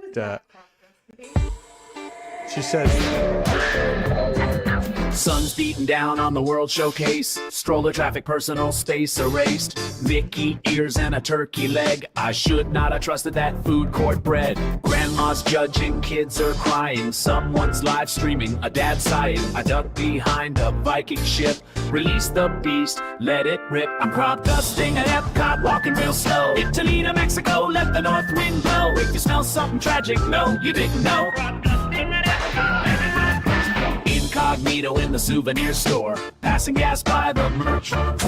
Blame the dog, there is no dog, just vibes and a stomach at war. I'm crop dusting at Epcot round the globe. France to Japan hit the danger zone. Silent but violent, expertly thrown. Crop dusting at Epcot, international incident. World premiere right Mission here, guys. Space took me out. Test track sealed my fate, no doubt. Should've listened to the warning sign. Now Germany's paying for my crime. Is that popcorn? No, it's not. I'm crop dusting at Epcot, fireworks glow. Harmonious ends, but the damage is done though. If love is magic, then this is low. Crop dusting at Epcot.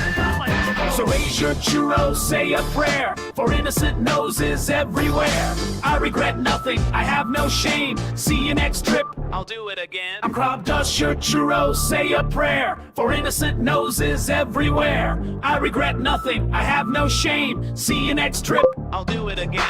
This time I'll double back through Morocco. Just a warning for everyone I know. If you catch a breeze swirling off the bay, put on your poncho, run the other way. I'm crop dusting at Epcot, truth on display. Gotta do what you gotta for that queue all day. See you so soon, park maps in my hand. Might have to ban me, but you know I'm a fan. I'm crop dusting at Epcot, truth on display. Gotta do what you gotta for that queue all day. See you so soon, park maps in my hand. Might have to ban me, but you know I'm a fan. So that's what Kat came up with yesterday after crop dusting at Epcot all day.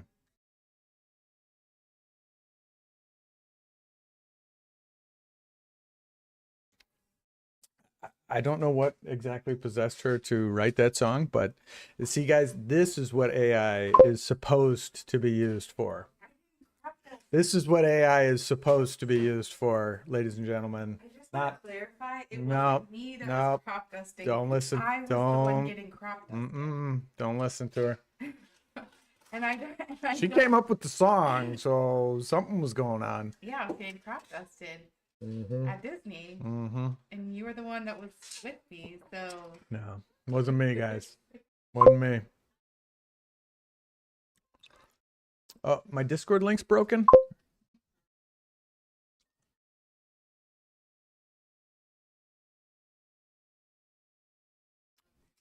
Can I use OBS to bring which command up? The song?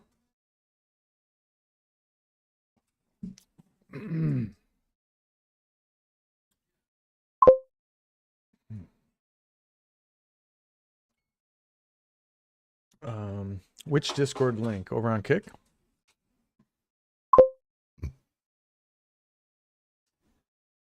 Hang on. Let's check one thing at a time here. Which Discord link is broken? Let's check one thing.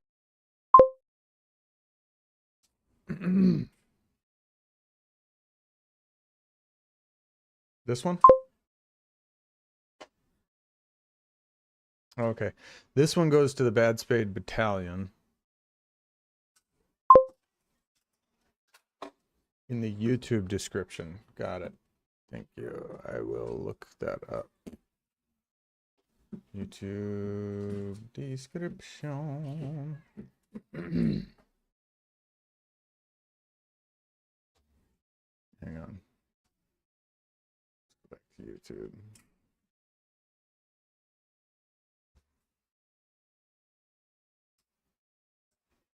YouTube Studio. Content live in the YouTube description, you said?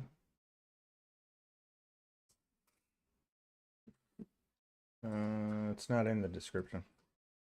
Is it on the YouTube channel? This one? Yep. Thank you. Invalid invite. Why is it invalid? Don't know. All right. Well, I'll have to fix that. I appreciate that. Thank you for letting me know. I will fix that for show. Let's see. Got a lot of tabs open. So yeah, we'll have to check that. Redux, IO, Windows 7, and then, sorry, Mr. Nasty, he wants the nasty song. I'd have to build a command for that. Let's see. Yeah, so if you're using Lumia, I found out, and this is a little tip for you here. Game on. Can you fix the OBS link right now so I can see which OBS link are you referring to?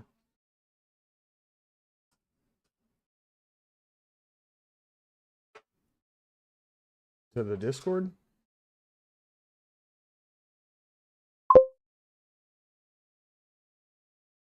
I haven't chosen one. I haven't even chosen a Linux distro yet. Your OBS link. This one? You talking about this one? Sorry, I've got too much going on right now.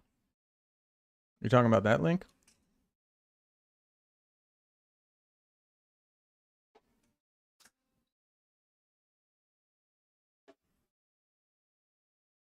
Yeah, it's not even showing up over here. Where the hell did that come in from? It came in over on YouTube. Yeah, I gotta fix that too.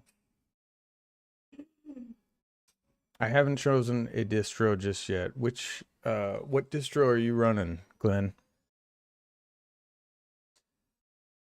Let's see. Right there. Is that one coming up? No, that one seems to be working, but that's for the old bad spade that fix anything. That's for the old bad spade link. For the bad spade battalion. But I do have a new Discord. Okay, Glenn's running Garuda Linux. So we got Glenn on Garuda Linux. And then we've got Brazilla running Ubuntu. James, are you still here? He's on Unix. Is he running the Redux? Yeah, he's on a Ubuntu. I have run both Linux Mint and I have run Zorin OS, which I really honestly like. I really like Zorin. And I'm kind of leaning towards Zorin to try that out first. I want to do like a 30-day trial on Zorin and see how I like it. For the masses, really. So for other people. But, so, getting back to Lumia. This is for Mr. Nasty. If you're running Lumia, you can only create, on the free version, you can only create 8 commands, right? But I found out if you go over to the chat bot commands, you can create as many as you want. They're slightly different, but they work exactly the same. And you can create as many as you want. I want to be effect. What? So I can control it. Gotcha. Yeah, I have used a few Arch Linux. Cashy OS is Arch Linux based, and that's another one I want to really try. Let's see, NVIDIA, AMD, or Intel GPU. I have an AMD.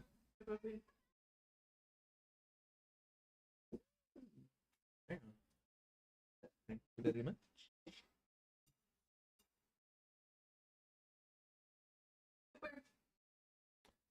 Cat's cookies are amazing. Let's see. So I need Lumia or Chatbot to make commands. Yes, yes. In order to make any kind of command for your Kick or your live streams, you need to be running Lumia. Lumia can handle a lot of commands, or Botrix, which I don't really like Botrix, in my opinion. In my opinion, Botrix works less than it actually does function. But Glenberry, I am running an AMD XTX 7900. Yeah, and I just so happened to buy this computer. So I got it pre-built, and it had that graphics card in it. And the reason I went with it was because it's a 24 gigabyte graphics card. 24 gigabyte. So if we go to about here, there we go. Here's the PC specs. So this was it here. I got it on, it wasn't on sale, but it was like $2,400, and it had like $100 gift card type of thing. But this is it here. AMD RX 7900 XTX 24 gig graphics card. So I haven't had any problems with it at all. So yeah, it should work, no problem. Close that, close that. I gotta fix that. Close this. I got too many windows open. Redux OS, we got that. So again, I'm leaning towards either Zorin or Cache OS. Cache is Arch based, and it's got a lot of popularity recently. Cache OS.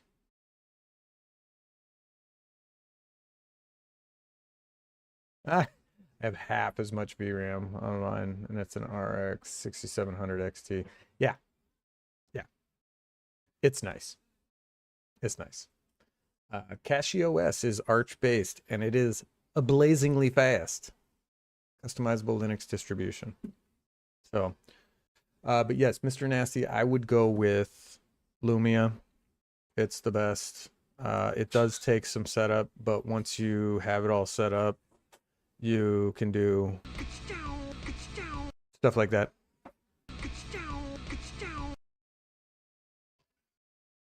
Do this show. I don't like them putting chemicals in the water that turn the friggin' frogs gay. Do you understand that? Turn the friggin' frogs gay.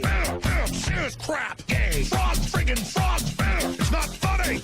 I'm gonna say it real slow for you. Gay. Frogs.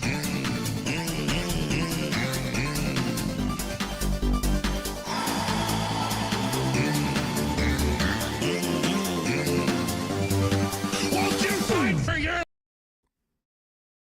Oh, the timing's off on that one. So I can edit that. Go to edit from scratch. Cut off, so we'll go 29 seconds. Hit apply. But yeah, so I figured out if you create the commands in the chatbot commands, you can make as many as you want, and they will not restrict you. I don't like them putting chemicals in the water.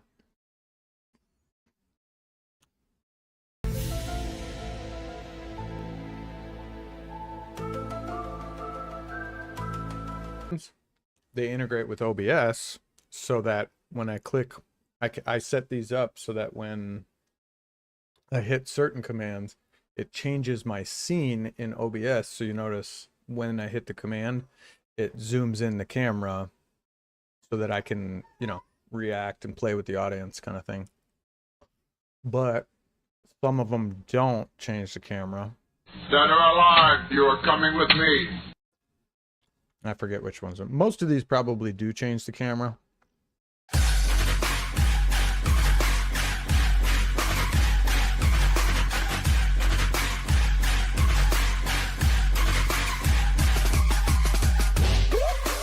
Whoop, whoop.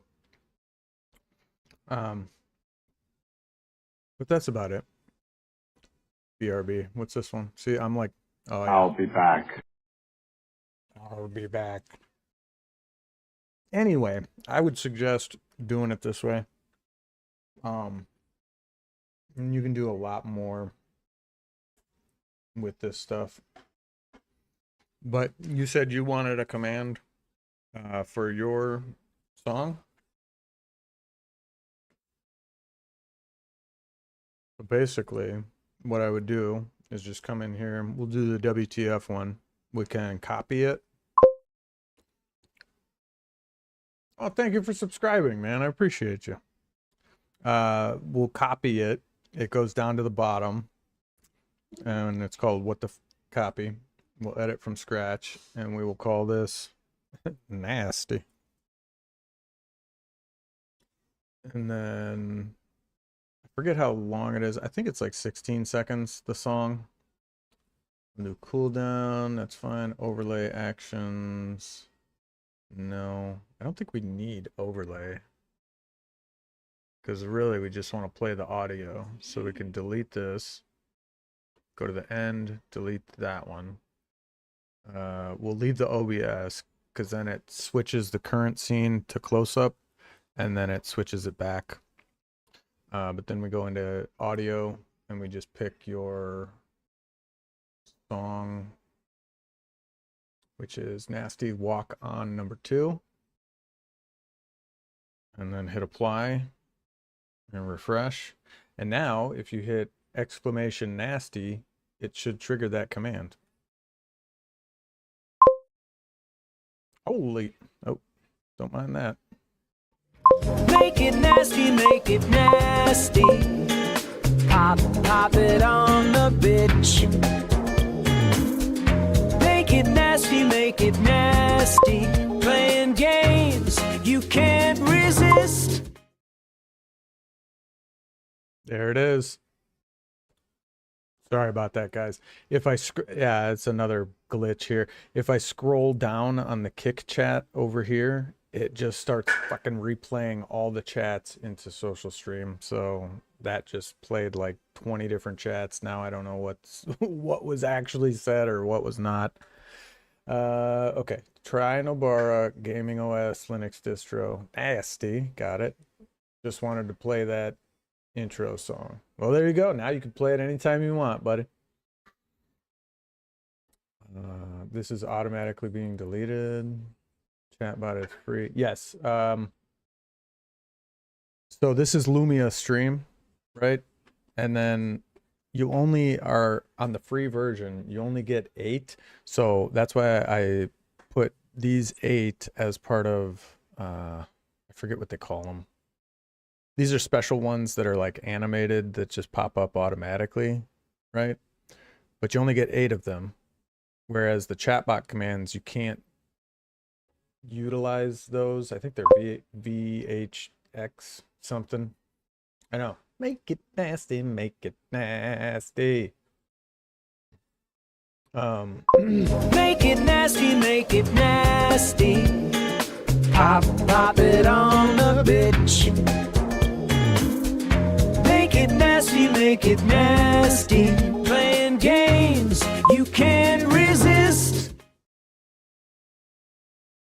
I agree with Brazilla on Nobara recommendation. Okay, it's great for gaming and content creation. Has good support for NVIDIA cards. Well, we don't have to worry about that, but some people do, so we'll keep that in mind.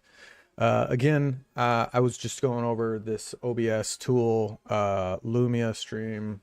Great tool. You guys, if you're streaming, highly recommend this one. And again, that's a little tip and trick that you only get 8 commands, but you can hack the system and put all your commands in the chatbot commands, and it still works exactly the same. So that's a little tip for you. But we'll move on from that because I really do like CashieOS. This is another Arch distro. But you said Nobara is a good one. There's a ton of different distros out there that are really, really good. They're really good. But yeah, CashieOS has been gaining a lot of support lately. Yeah, apparently there's a handheld edition, so you could put it on your Steam Deck if you wanted. Oh, careful, bud. You all right? You just fell over. Boy, just fell over.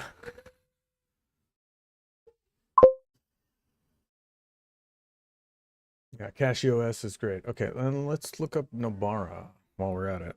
Nobara. Is this Nobara? Here she is. There she is. Is Nobara named after this? This girl here? Nobara Kusanagi? Nobara Linux. Stable Fedora base, optimized for games and creative work. Wine, OBS, codecs, and third-party repositories pre-configured. Less time in the terminal, more time playing and creating. All right. Ready for from the first boot. NVIDIA and AMD drivers tuned for gaming. Steam, Proton, capture tools just a few clicks away. Desktop presets for multitasking and creative workflows. Choose your edition. Okay, now 3 different editions it looks like. So this is the official, and then we've got GNOME, which from my understanding is just how the desktop environment is running. That's my understanding. GNOME being this type of engine, this type of look and feel. And then this is KDE or Plasma. I don't know. Is that 2 different things? KDE and Plasma? Are those 2 different things? Or is that the same thing? It's basically how the desktop looks and operates, right? So it's kind of my understanding is how the desktop functions. And then you've got living room, family-friendly setup. Steam handheld.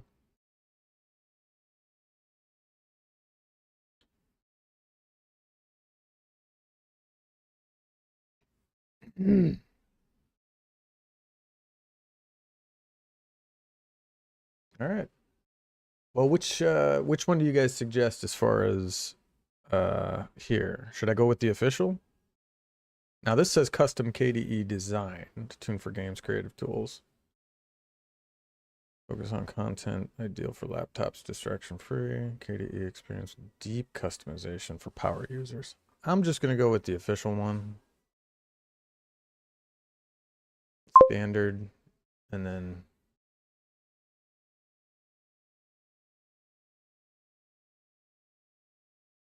yeah, learn Linux the proper way.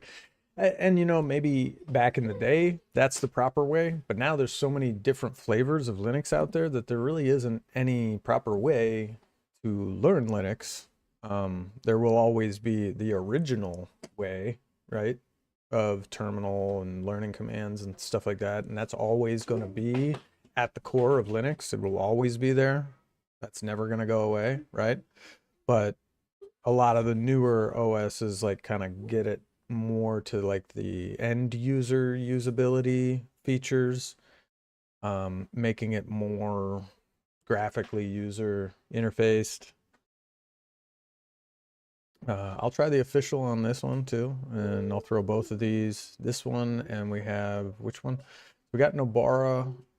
I'm really interested in this Redux because so here's the difference. Here's Nobara, 5 gigs. This Redux demo, 357 megs. I like myself a lightweight distro. I do. With 357 megs.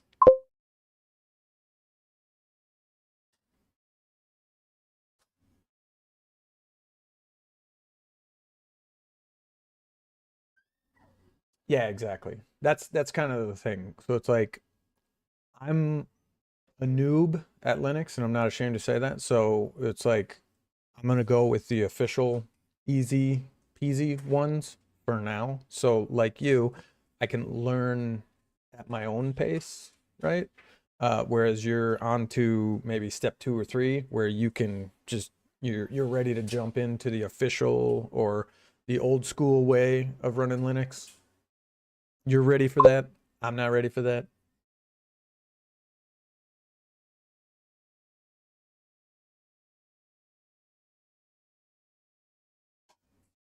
Yeah, that's what I'm saying. And I have tried Garuda just briefly.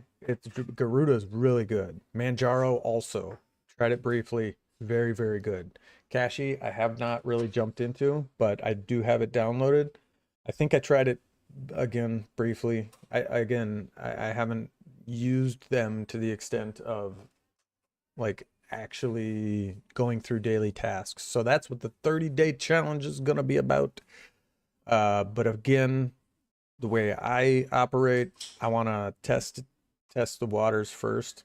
It's just how I do it. So I'd like to do it on the stream. So stay on Windows on my PC and install. I think I'm going to try Zorin on my mini PC. That way I can have it up here in a window and show you guys, you know, that process.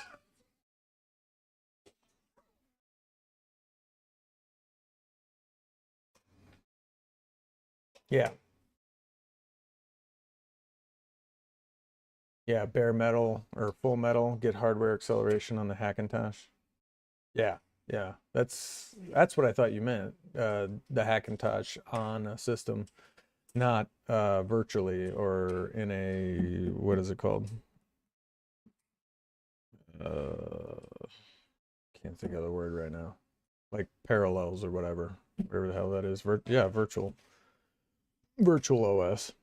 Anyway, that's about it, guys. But yeah, the crop dusting song. So I do have to get my my new what do you call it? My new Discord up and running. And if you guys want to help me like flesh it out, that would be cool. But I've got a tech Discord here. And invite to channel. I think this is why edit the invite link expires after. That's why the link is probably broken. I don't know why it does that by default. Tell me one to go with. I would suggest Kashi. And that's coming from a noob, so don't listen to me. I would suggest Kashi just because of the numbers. So Kashi has been, let's see, Linux distro, what is it? Download numbers.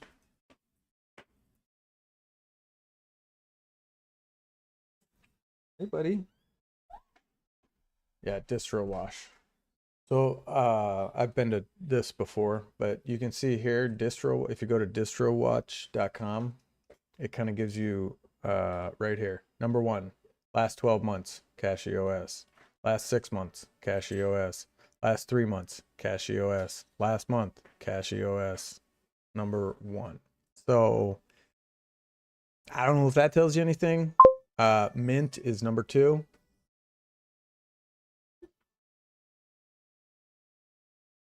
Exactly. That's what I was thinking. That's exactly my thoughts as well. So since it is so popular, you're going to get a lot more support. You're going to get a lot more people using it, and the better it will get, right? But again, so you could go just in the last month right over here. Kashi OS is, you know, I don't know if this is search terms or downloads or what this is.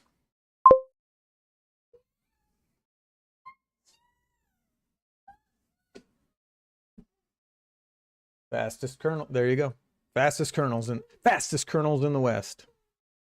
But this is also great to see some unknown distros that you don't even know are out there. I mean, the list just, look at this. The list goes on and on and on and on. 417. distros right here. And that's probably not all of them. Yeah, and I want to do CachyOS as well. That's one of my, like I said, it was either between Cachy or Zorin. I'm going to start with Zorin just because I want to do a tutorial on installing Zorin, and I want to do a kind of like a feature video of like, hey, you know, Zorin is pretty cool, mom and pop, and, you know, brother, sister, like if your Windows machine is giving you problems, try Zorin. You know, get a lot more people's feet wet with a simple Linux. Once they like that, then, you know, maybe they'll check out some other distros. Maybe they'll jump onto Cachy, you know.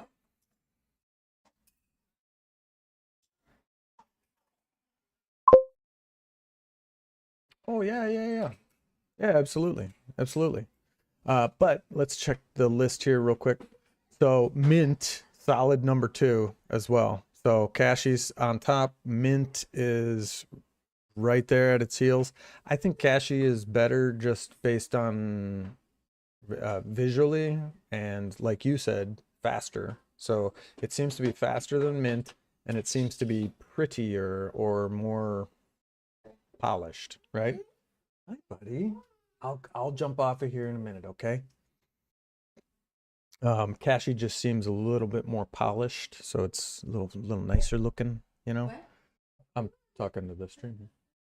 And then we got MX Linux, we got Debian and Pop! OS and Manjaro. Let's go down to at least 10 here. So we got Manjaro, Endeavor OS, which I have heard about. And here it is. Look, Zorin. It's one of the top 10 in the last month. Fedora and then Anduin OS are your top 10. And Ubuntu is just outside. But in the last 3 months, Zorin was number 7, 7, and 10. But again, from just like a mom and pop. Yeah.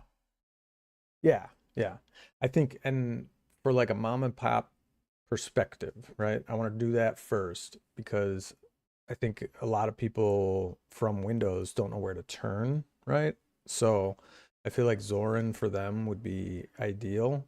And they have like old laptops. They don't, you know, Cachy would work for them, but it's not as out of the box friendly. Does that make sense? Right? Still takes some getting used to, still takes some learning curve, whereas Zorin is just like, oh, I got my computer back. That's how they're gonna feel, right? Right out of the box. Maybe with Mint too, but I feel like Zorin is way more polished than Mint, in my opinion.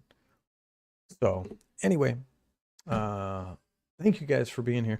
I'm gonna update that link.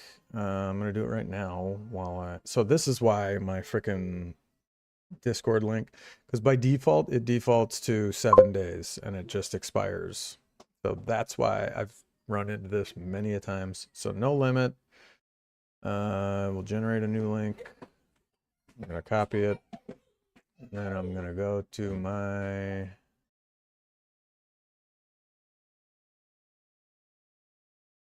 Hyperland. Okay. I will try Hyperland as well. But right now, I'm going to update my link. Customizations. One tab. Profile. Here it is. Okay. Paste. And publish. Okay. The new Discord link should be up and running. I fixed that, so thank you for that. That Discord link is fixed. We downloaded Nobara. I'm going to check this video out, but I am going to jump off of here and visit with the fam. I appreciate each and every one of you guys being here. Thank you for subscribing, Glenn. Brazilla, thank you for being here. Mr. Nasty, always a pleasure, buddy. Let's hear it. Let's hear it one more time. Make it nasty, make it nasty.